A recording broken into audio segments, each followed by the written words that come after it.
Da Palazzo Balbi si annunciano tempi rapidi per la partenza dei cantieri della Via del Mare. Il presidente Zaia ha firmato la convenzione con il consorzio SIS meno di 2 settimane fa e oggi la vicepresidente Elisa De Berti, con deleghe a lavori pubblici, infrastrutture e trasporti, e l'assessore al bilancio Francesco Calzavara hanno incontrato i sindaci favorevoli al progetto per un confronto e un aggiornamento su tempi e attività previste dall'iter tecnico e amministrativo. Entro 4 mesi il progetto definitivo dovrà essere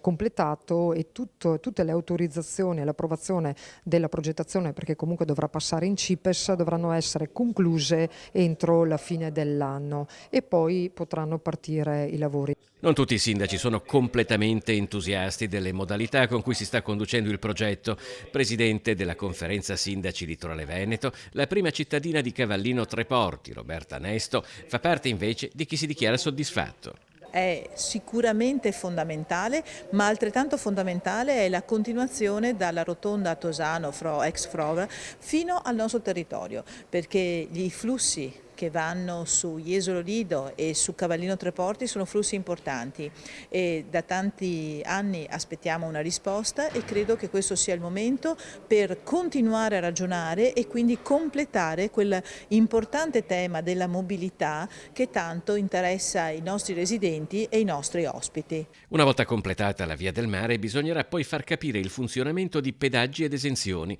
visto che non ci saranno gli abituali caselli autostradali, ma apparecchiature che rilevano le targhe delle auto per il costo del pedaggio. I cittadini devono avere la serenità anche di poter capire come funzionano le esenzioni, perché non ci saranno i caselli, sarà un sistema free flow, quindi ci saranno dei portali di fatto, ma in questo hanno già dato disponibilità anche i sindaci per far sapere ai cittadini come ci si deve comportare.